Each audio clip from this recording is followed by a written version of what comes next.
Welcome viewers. Now I am here again with a new tutorial. Today we will discuss upon a new topic, William Shakespeare, the second part on William Shakespeare. In this tutorial, you will learn about the poems of William Shakespeare and some important notes and important points regarding William Shakespeare. So let's start. Poems of Shakespeare. So Shakespeare's 5 poems are known to us. Shakespeare की 5 poems के बारे में हमें पता है. पहली Venus and Adonis, the rape of Lucrece, the passionate pilgrims, phoenix and turtle and lover's complaint. तो आज हम इन 5 ही पोएम्स के बारे में थोड़ा थोड़ा जानेंगे क्योंकि क्वेश्चंस इनके अंदर से भी कहीं से भी पूछे जा सकते हैं एग्जाम्स में. तो चलिए शुरू करते हैं. सबसे पहले बात करते हैं वीनस एंड एडोनिस की. तो वीनस एंड एडोनिस जो है ये विलियम शेक्सपियर की पहली पब्लिकेशन थी जो कि 1593 में पब्लिश हुई थी और ये एक लॉन्ग नैरेटिव पोएम है.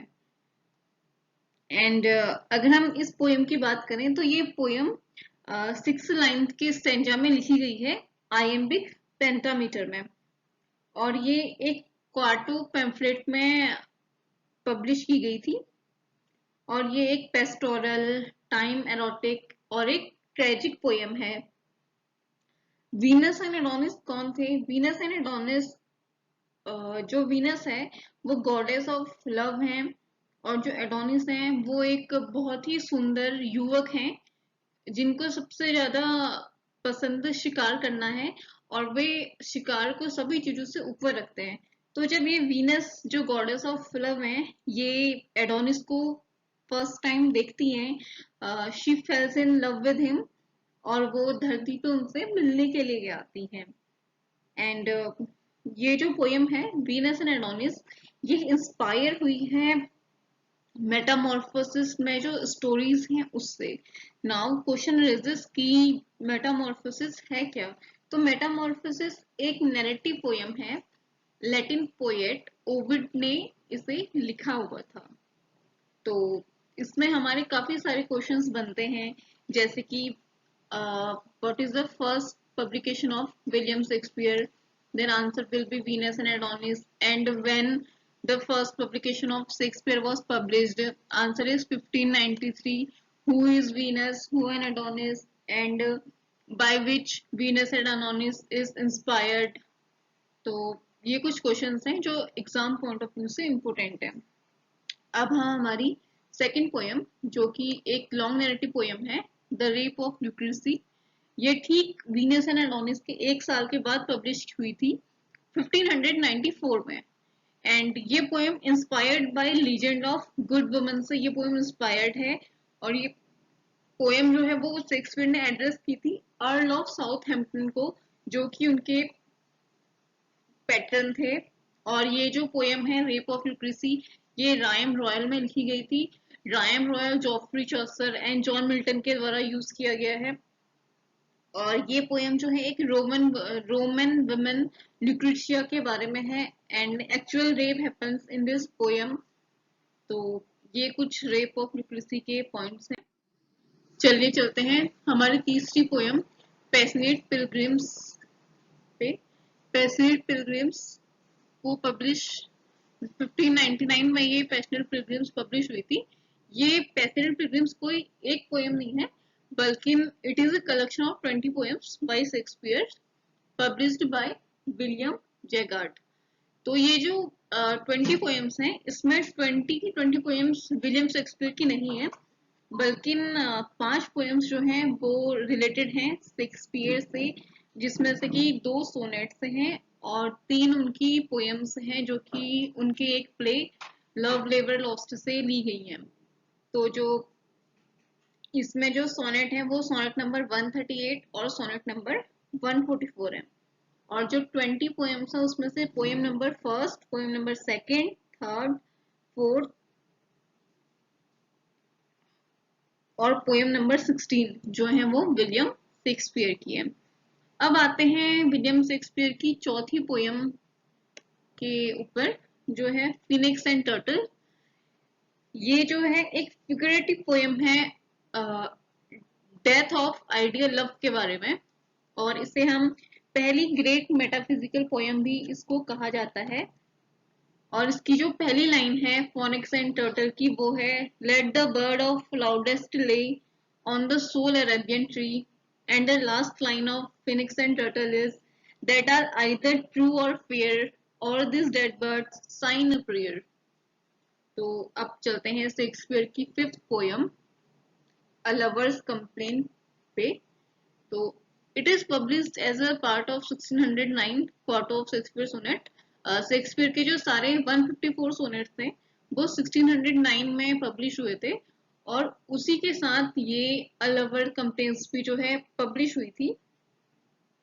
इसे पब्लिश किया था थॉमस थ्रॉप ने, एंड ये भी जो है राइम रॉयल में लिखी गई थी। हालांकि उस टाइम पे जब लवर्स कंप्लेन लिखी गई थी तब राइम रॉयल का उतना ट्रेंड नहीं था। एंड ये जो पोयम है ये फीमेल वॉइस कंप्लेंट की सबसे पहली एग्जाम्पल थी।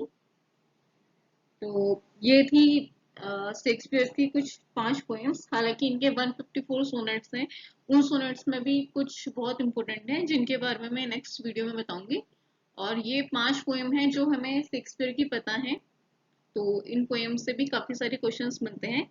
चलिए अब शेक्सपियर के बारे में कुछ इम्पोर्टेंट पॉइंट्स जिनसे कुछ ऑप्शनल क्वेश्चंस आते हैं उन्हें देख लेते हैं।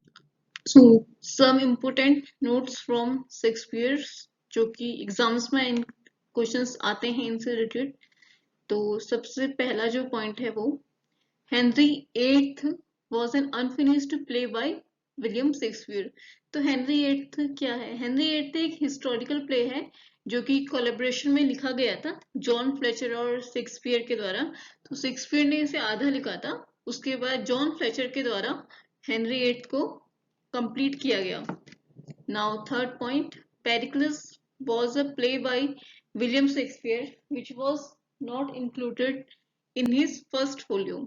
जो शेक्सपियर का फर्स्ट फोलियो था उसमें पेरिक्लस इंक्लूडेड नहीं था, जबकि जो उसके 37 प्लेस थे वो सारे के सारे उनके फर्स्ट फोलियो जो कि 1623 में आया था उसमें पब्लिश थे। अब शेक्सपियर के फोलियोज के बारे में जान लेते हैं कि उनके फोलियोज कब कब आए, बिकॉज एग्जाम्स में पूछा जाता है कि when did William Shakespeare third folio appeared, William Shakespeare second folio appeared in.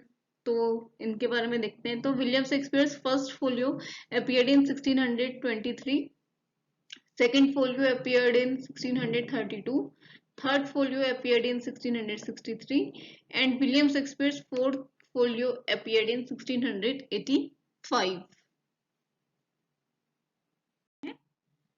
Nicholas Rowe published the first life of Shakespeare in 1709। तो देखिए इसी पॉइंट से हमारे दो क्वेश्चंस बनते हैं। Who published first the life of Shakespeare? Then our answer will be Nicholas Rowe.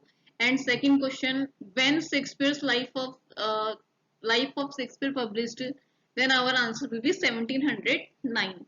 Next point पे आते हैं कि globe and black fire theatre associated with Shakespeare. ठीक है, ग्लोब और जो ब्लैक फायर थिएटर है वो शेक्सपियर से एसोसिएटेड हैं, लेकिन ये ग्लोब थिएटर है क्या? एक्चुअली ये ग्लोब थिएटर 1599 में बना था, और ये शेक्सपियर के द्वारा फाउंड किया गया था पार्टनरशिप में लॉर्ड चैम्बरलिन, जो कि शेक्सपियर की ड्रामा कंपनी थी, जो मैंने आपको अपने पहले वीडियो में बताया था।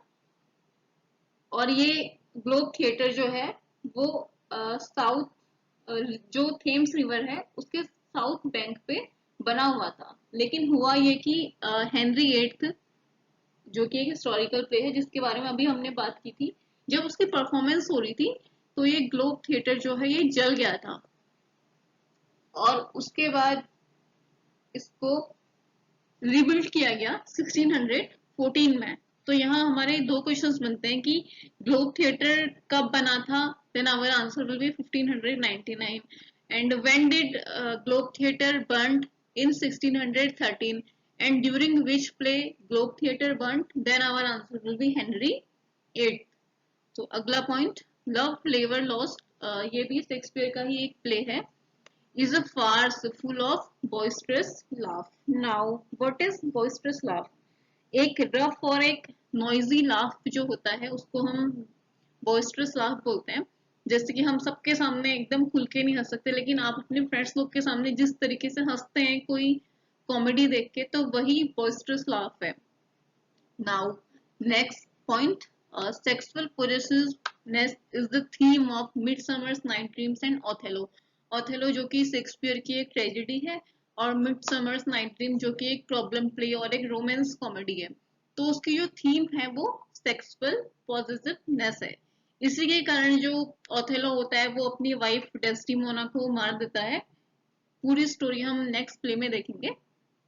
The Sven song of Shakespeare is the Tempest. Sven song क्या होता है, यानी कि जो लास्ट वर्क है शेक्सपियर का वो कौन सा है? The Tempest. Most important question many time appears in exam, that what is the swan song of Shakespeare? Then our answer will be the Tempest. In 1609 Shakespeare's sonnets were published. Shakespeare के जितने भी sonnets हैं वो 1609 में publish हुए थे, 154 sonnets। और अगर बात करें हम शेक्सपियर के प्लेस के, तो उनके जो प्लेस हैं वो उनके फर्स्ट फोलियो 1623 में पब्लिश हुए थे। तो ये कुछ इंपोर्टेंट पॉइंट्स हैं शेक्सपियर की पोएम्स से रिलेटेड एंड शेक्सपियर से रिलेटेड। आगे बढ़ते हैं अगले पॉइंट पे। The mouse trap used by Shakespeare in Hamlet for the play within a play in Hamlet. Hamlet जो कि एक रिवेंज ट्रेजेडी है शेक्सपियर के द्वारा, इसमें the play within a play का यूज किया गया था। तो play within a play क्या है? A story with in a story, यानी कि एक प्ले तो हेमलेट ऑलरेडी है जो शेक्सपियर के द्वारा लिखा गया है, लेकिन उसी हेमलेट के प्ले में जो मेन कैरेक्टर है हेमलेट, उसने एक कहानी रची थी या एक नाटक किया गया था सबके सामने, वही the play within a play कहा जाता है। Then our next point is an upstart crow with beautiful feathers. Robert Greene. Robert Greene ने शेक्सपियर के बारे में कहा था कि शेक्सपियर जो है an upstart crow with beautiful feathers. Many time in exams question arises that who called Shakespeare an upstart crow with beautiful feathers? Then our answer will be Robert Greene. And next point, the Shakespeare tragedy was completed by A.C. Bradley. Shakespeare की जो tragedy है वो complete किसने की थी और कब की थी? A.C. ब्रैडले के द्वारा ये शेक्सपियर की ट्रेजेडी कंप्लीट हुई थी 1904 में। So friends, let's summarize what we read today. So we read today about Shakespeare's 5 poems and what are the main important points regarding these poems, and also about Globe Theatre and other who say quotations about Shakespeare. So thank you for watching, and please subscribe, like and share and press the bell icon, because to get notifications about my upcoming videos. And please subscribe my YouTube channel Literature Quest. Thank you for watching. Thank you.